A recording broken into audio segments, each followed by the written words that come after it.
성도님들 하나님을 축복합니다. 우리 한번 따라해 보겠습니다. 나는 구원의 통로입니다. 나는 축복의 통로입니다. 나는 행복의 통로입니다. 아멘. 하다 보니 같이 해야 되는데 따라가요. 여러분 오늘 6월 넷째 주인데 오늘은 우리 6.25가 이제 이틀 있으면 있잖아요. 그래서 호국 보훈의 달이기도 하지만 오늘은 우리 총회가 정한 북한 선교주일입니다. 물론 우리 교회는 총회력에 따라서 이렇게 가지는 않지만 지금 요한복음을 계속 강의하고 있어서 요한복음을 계속 말씀을 우리가 살펴보고 있지만 북한 선교주의 또 6.25 74주년 되는 날이 이틀 되면 6.25가 우리 1950년 6월 25일 전쟁도 있었잖아요. 지금 뭐 여러 가지 북한이 러시아하고 이렇게 협력 관계로 나가면서 이 조르 60년에 한 그 조약을 좀 더 똑같이 뭐 해서 양국 사이에 전쟁이 일어나면 언제든지 서로가 개입하는 걸로 약속을 했어요. 한마디로 말하면 우리나라와 북한이 전쟁하면 러시아가 아무런 뭐 제재 없이 바로 북한군을 지원해서 우리랑 싸울 수 있다는 이런 조약이에요. 사실 같이 편먹을 겁니다. 같은 편대에서 누구든지 우리를 북한을 누가 공격하면 러시아가 도와주고 러시아를 공격하면 북한이 도와주고 이렇게 하자 그 조약이에요. 그래서 북한은 뭐 어쨌든 60년대 한 조약을 그대로 한 번 더 재확인했을 뿐이다 이렇게 말하지만 우리랑 중국, 미국 다 별로 기분이 안 좋은 이유가 그런 거죠.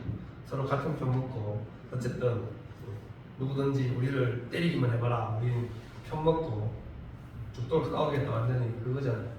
그러니까 좀 심각한 겁니다. 러시아는 사실 세계적으로 가장 강력한 군사력을 가지고 있는 나라거든요. 사실 이 미국이 경제력으로나 군사력으로 1위라고 하지만 사실 1대1로 싸우면 러시아가 이길 수 있어요.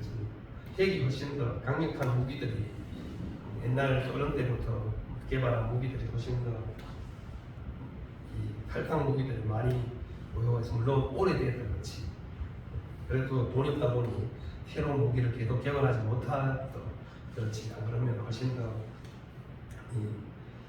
강력한 무기를 보유하고 있기 때문에 거기다가 북한도 마찬가지잖아요.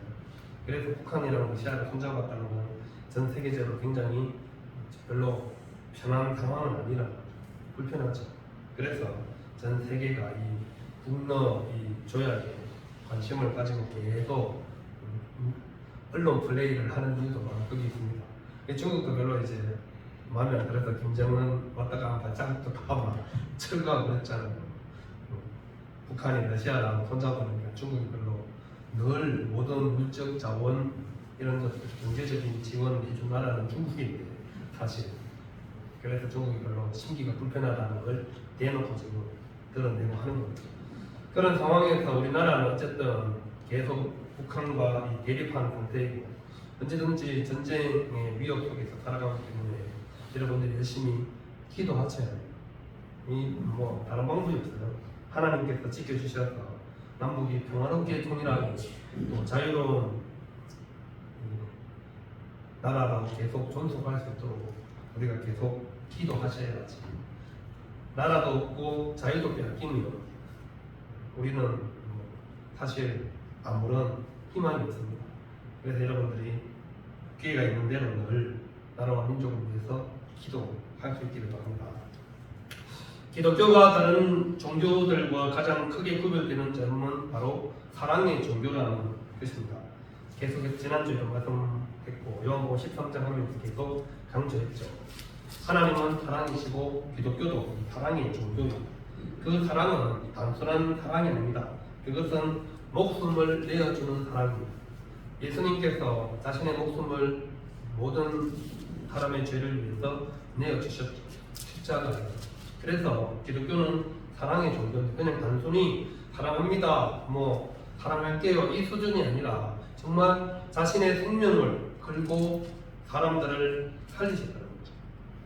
자신이 십자가에 죽으심으로 피 흘리심으로 모든 사람의 죄를 다 용서하시고 그리고 모든 사람을 다시 하나님과 화목하게 해 주셨습니다.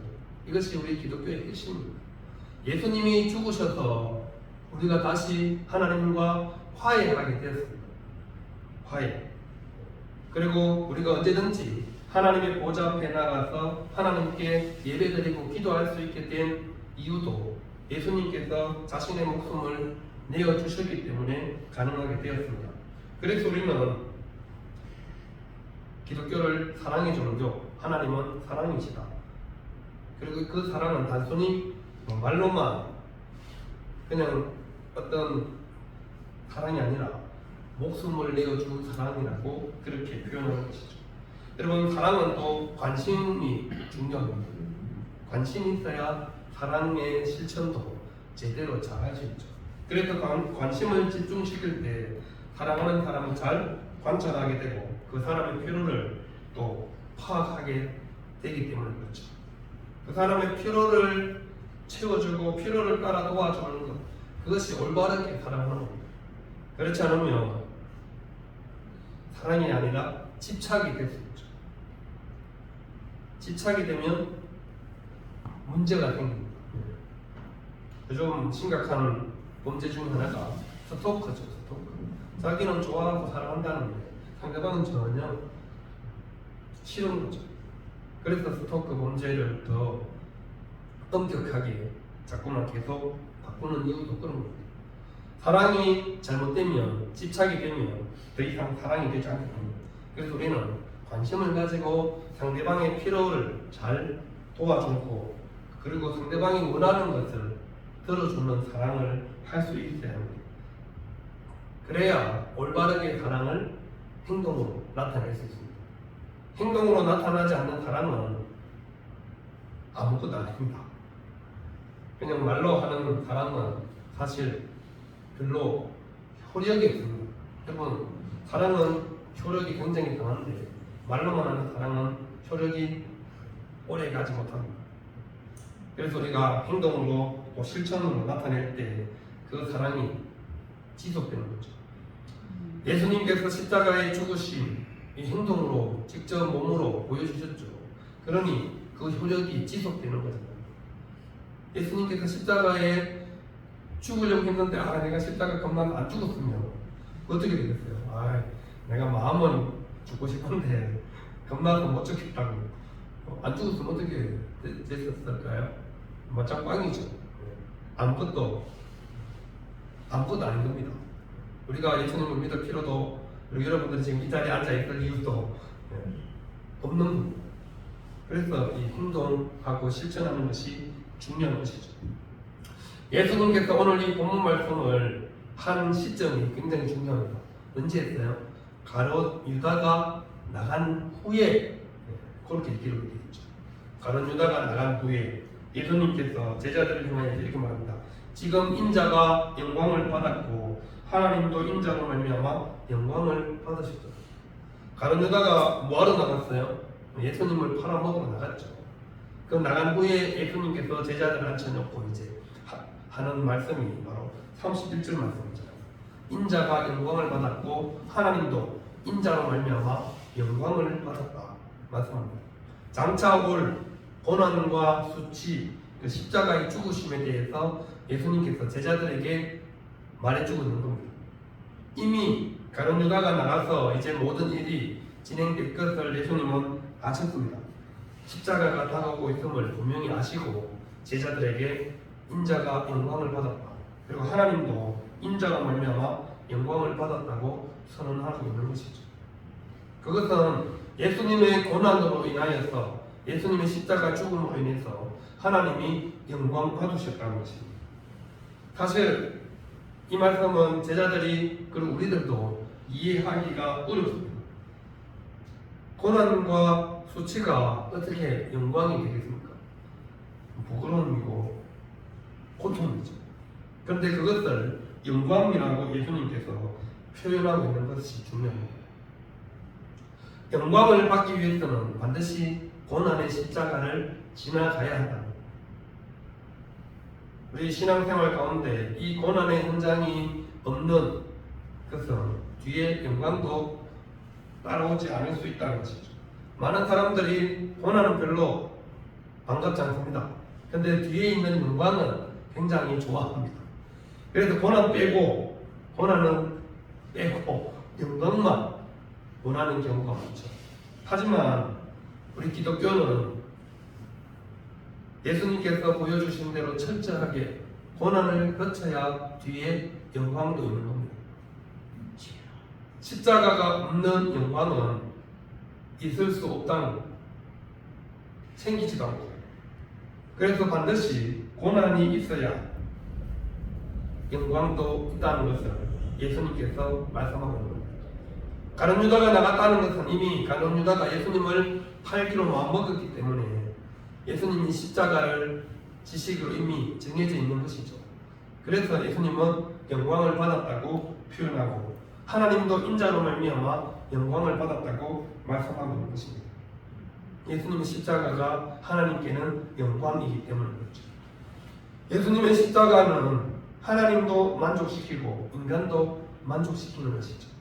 그래서 하나님이 영광을 받으셨다고 예수님께서 고백하는 겁니다. 십자가는 당연히 수치와 고난입니다. 그리고 궁극적으로는 영광으로 가는 길이었습니다. 이 십자가가 고통스럽고 감당하기 어려운 것이지만 그것을 감당함으로 말미암아 예수님은 하나님께 철저하게 복종하고 그리고 하나님의 뜻을 완벽하게 이루는 것이기 때문에 영광으로 생각하는 것입니다. 예수님의 가장 큰 목적이 십자가를 지셔서 하나님의 뜻을 이루는 것입니다. 그 일이 가장 영광스러운 일이죠. 보내신 사람의 목적을 이루어드리는 것, 이게 보냄받은 자의 가장 큰 영광이죠. 그 일을 예수님께서 이루시기 때문에 지금 영광을 받았고 하나님도 인자로 말미암아 영광을 받으셨다고 그렇게 고백하는 것입니다.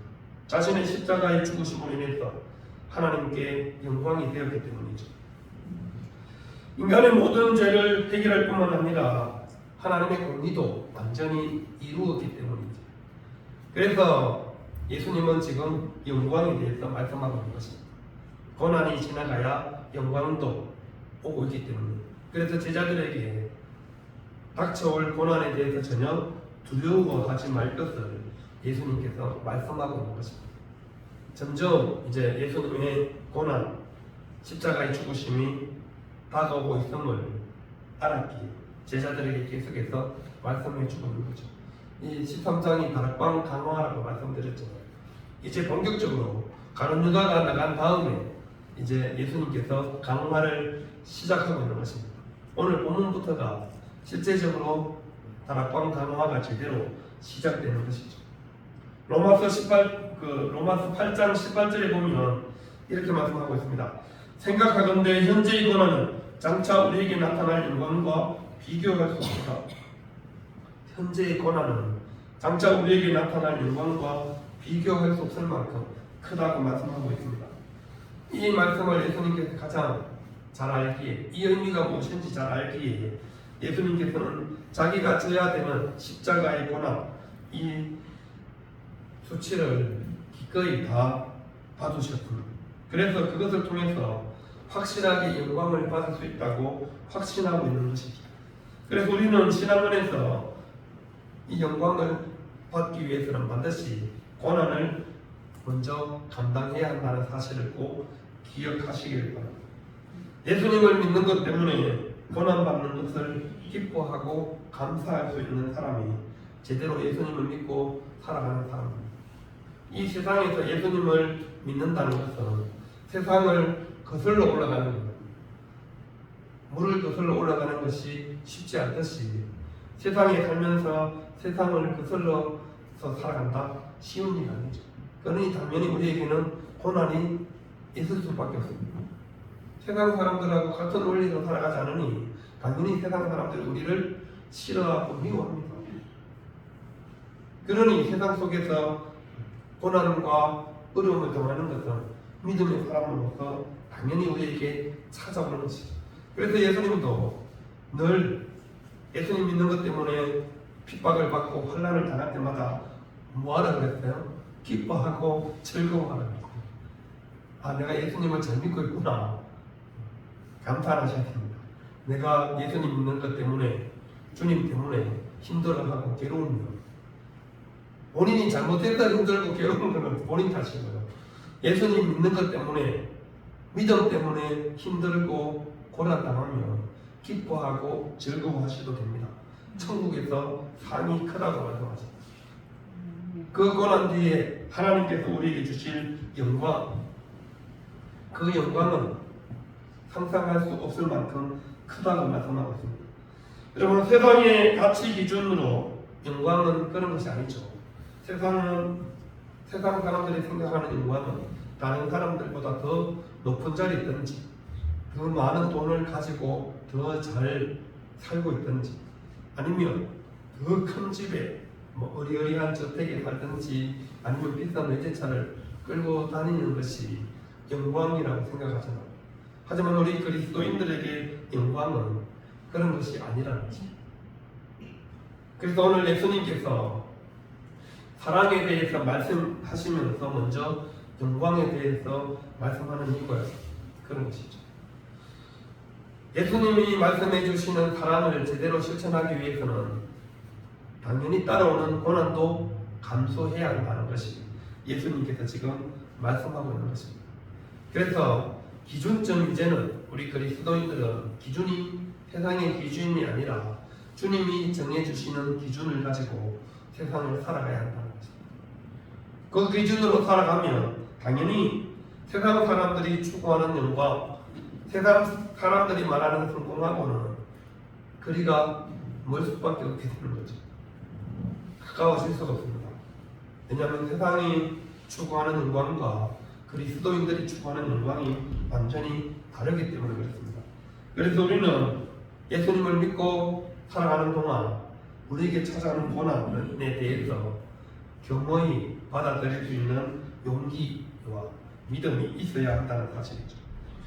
가치 기준이 세상 사람들과 똑같으면 몸은 교회에 있고 말은 예수님 믿는다고 하는데 전혀 예수님 믿는 사람의 삶을 살아낼 수가 없습니다. 왜냐하면 우리 사람은 생각하고 그리고 그 가치에 따라서 움직이기 때문에 그렇습니다. 내가 가치 있다고 여기고 생각하는 대로 사람들은 행동하고 살아가기 때문입니다. 생각이 바뀌지 않으면, 가치관이 옮겨가지 않으면 우리의 삶이 바뀔 수가 없습니다. 그래서 몸은 교회에 있고 무리는 그리스도인이지만 전혀 그리스도인으로서의 능력을 나타내지 못하는 이유가 바로 거기에 있습니다. 가치 기준을 예수님께로 바꾸지 않기 때문에 여전히 세상의 기준점이 내 가치의 기준점이 되면 삶이 변화될 리가 없는 것이죠. 그래서 우리 믿음의 사람들이 교회를 다니면서 여전히 삶에 내가 정해놓은 기준에서 좀 이탈하거나 내가 바라는 일들이 이루어지지 않으면 사실 원망하게 되고 불평하게 되죠. 오히려 교회 다니면서 되는 일이 없다고 신세 타령까지 하게 됩니다. 교회 다니는데 왜 이래 되는 일이 없어라고 얘기하는 이유가 뭘까요? 교회 다니면 다 잘 돼야 되나요?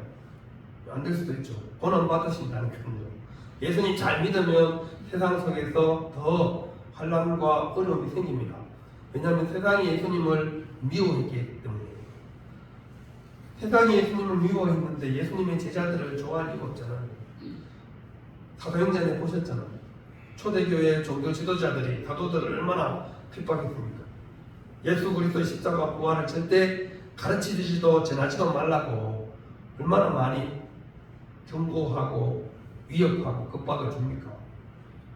그런데 이 세상에서 믿음으로 사는 사람들을 세상이 좋아할 리가 없죠.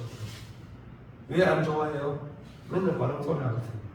그렇게 하면 정의롭지 못하다, 그렇게 하면 정직하지 못하다, 그렇게 하면 다른 사람이 피해를 본다. 야, 너 때문에 피해를 보면 되겠냐? 계속 이런 소리 하니까 누가 좋아하겠어요? 올바르게 농산물도 팔고 올바르게 하려고 자꾸 하니까 세상 사람들은 조금 약간 야매로 해서 돈 좀 챙겨야 되는데 자꾸 그렇게 하면 안 된다고 옆에서 계속 딴지더니 누가 좋아해요? 그러니 싫어하는 겁니다. 그럼에도 불구하고 우리는 그렇게 하면 안 되죠. 어제 누가 1000만 원을 현금 보내줄 테니 기부금 수정을 좀 끊어주면 안 되냐고. 세금이 너무 많이 나왔다. 그래서 제가 안 된다고 했어요. 교회가 탈세하는데 협조할 수 없다고. 다음에는 그런 전화 저한테 하지 마시라고. 아주 저랑 가까운 사람이에요.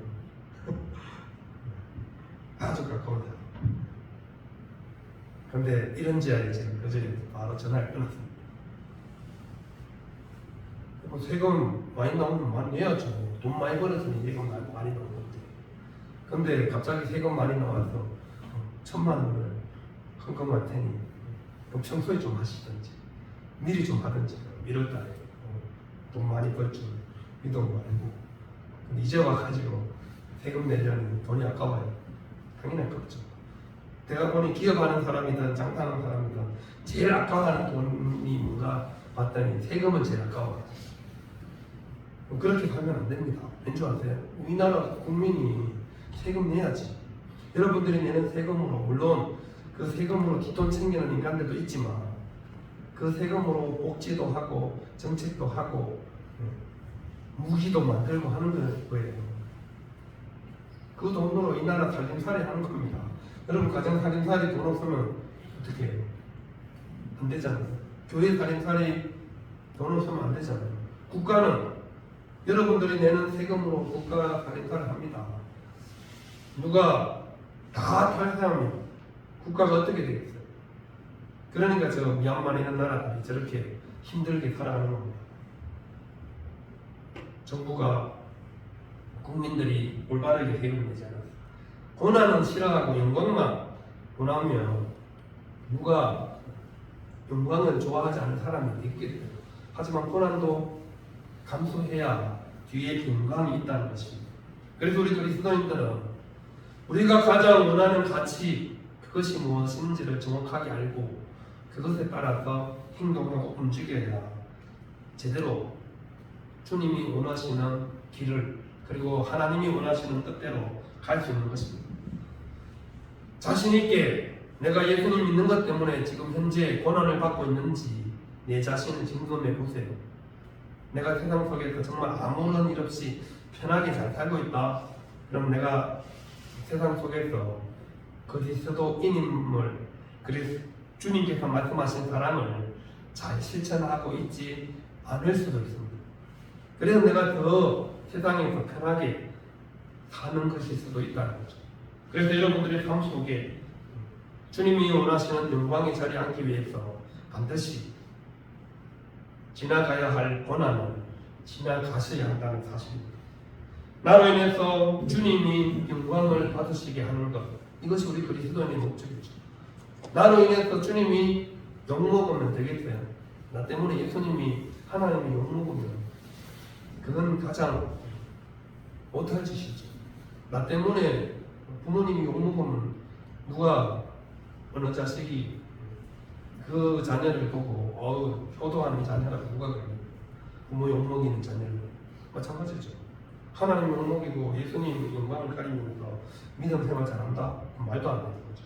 그래서 오늘 주님께서 새로운 계명을 제자들에게 말씀해주고 있는 것입니다. 이 새 계명, 왜 새 계명이라고 이름 붙이는지 아시겠죠? 옛 계명이 있습니다. 옛 계명이 뭐냐면 레위기 19장 18절에 있는 말씀입니다. 이웃을 내 몸과 같이 사랑하라. 이것이 옛 계명이죠. 이웃을 내 자신과 같이 사랑하라는 옛 계명이 있습니다. 근데 예수님은 새 계명을 너희에게 주노니 서로 사랑하라. 어떻게 사랑하라고요? 내가 너희를 사랑한 것 같이. 그래서 새 계명입니다. 기준이 너 자신에서 나를 사랑하는 것 같이 남을 사랑해라. 이게 옛 계명이었는데 예수님께서 주신 새 계명은 예수님께서 제자들을 사랑한 것처럼 너희도 서로 사랑해라는 겁니다. 예수님처럼 사랑해라. 쉽게 말하면 예수님께서 우리를 사랑한 것처럼 너희끼리 서로 사랑해라고 말씀하는 겁니다. 예수님은 우리를 어떻게 사랑하셨어요? 요한복음 13장 1절에 끝까지 사랑하셨다 말씀하고 있죠. 끝까지. 그리고 목숨을 건 사랑을 하셨죠. 목숨을 내주면서까지 우리를 사랑하셨잖아요. 그리고 예수님께서 요한복음 15장에 보면 이런 말씀을 하십니다. 친구를 위하여 목숨을 버리는 사람, 그보다 더 큰 사랑이 없다. 이미 예수님은 친구를 위해서 제자들을 다 친구로 여기잖아요. 그래서 이보다 더 큰 사랑이 없다. 그렇게 너희도 서로 사랑해라 말씀합니다. 사랑은 일방 통행이 되면 안 됩니다. 지속성이 없어야 돼요. 쌍방 통행이 되어야 지속성이. 한 사람은 계속 짝사랑을 봐요.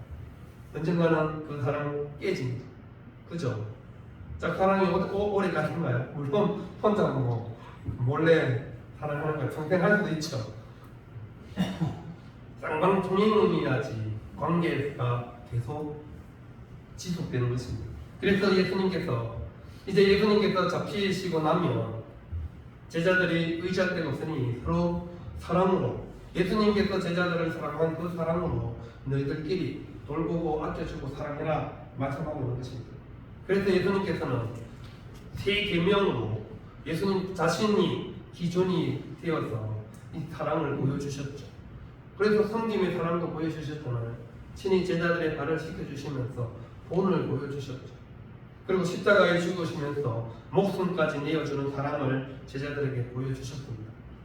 그 사랑으로 서로 사랑하라고 오늘 말씀하고 계십니다. 요한일서 3장 18절에 자녀들아 우리가 말과 힘으로는 사랑하지 말고 행함과 진실함으로 하자 이렇게 말씀하고 있습니다. 말과 혀로만 말로만 사랑하지 말고 행동으로 그리고 진지하게 마음으로 사랑하자 말씀하고 있는 것이죠. 교회 안 다닌 사람에게 한 말이 아닙니다. 우리 그리스도인들에게 우리에게 한 말이죠. 제자들에게도 너희끼리 서로 사랑하라는 말씀이고요. 신앙 공동체 안에서 우리끼리 먼저 사랑을 잘해야 세상 사람들이 그 다음 절에 나와 있잖아요. 35절에 우리끼리 서로 사랑하면 모든 사람이 너희가 내 제자인 줄 알게 된다 말씀합니다. 너희끼리도 제대로 사랑하지 못하는데 어떻게 예수님의 제자야 라고 말할 수 있겠냐 이 말씀을 하는 것이죠. 그래서 예수님께서 세 계명으로 사랑에 대해서 그것도 서로 사랑 말씀하고 있습니다. 이 사랑은 그냥 단순히 말로만 그냥 단순히 돌보는 수준이 아니라 정말 위기에 처했을 때 목숨을 걸어서라도 상대방을 위해서 애써줄 수 있는 목숨을 걸고서라도 지켜줄 수 있는 그런 때까지 나아가는 것을 말씀하고 있는 것입니다. 물론 당시의 제자들은 전혀 이 말씀이 무슨 말인지 알아들을 수도 없었고 알아듣지도 못했습니다. 그래서 너희가 나를 지금은 따라올 수 없다고 말할 때 베드로가 물어보잖아요. 예수님 어디로 가십니까? 어디로 가십니까? 지금은 너희가 따라올 수 없지만 후에는 따라올 수 있다. 지금은 왜 못 따라가요? 예수님이 무슨 말 하는지 알아들을 수도 없으니 못 따라가죠. 근데 후에는 언제 성령 충만하고 난 다음 부활하신 예수님을 만나고 난 다음에는 제자들도 예수님이 가신 길을 똑같이 따라올 수 있다고 말씀하고 있는 것이죠. 또 그렇게 따라가잖아요. 예수님을 배반한 가룟 유다 외에는 나머지 사도들은 다 예수님을 위해서 목숨을 버리죠. 끝까지 다 순교합니다. 복음을 전하다가 한 사람도 예외 없이 사도들이 다 순교를 당하죠. 사도 요한